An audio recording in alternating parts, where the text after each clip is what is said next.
अरे शेर भाई, सीधा चलने का क्या फायदा, उल्टा लटक के देखो, जिंदगी इंटरेस्टिंग लगती है। बंदर, तुम उल्टे हो, तुम्हारी बातें भी उल्टी ही होती हैं। वो शेर भाई जो दुनिया को उल्टा देख ले वो टेंशन सीधी कर लेता है। हो लगता है जंगल का टीवी रिमोट मिल गया। हाँ?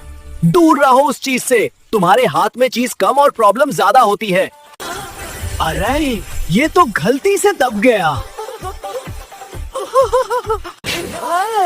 हाँ, बंदर तुमने पूरा जंगल हिल कर दिया। देखा शेर भाई, मैं कहता था ना उल्टा चलना स्किल होती है। बस बस रिमोट वापस दो वरना जंगल टिकटॉक बन जाएगा। अगर वीडियो हंसी दिलाए तो लाइक करो, सब्सक्राइब करो, वरना मैं फिर उल्टा काम करूंगा।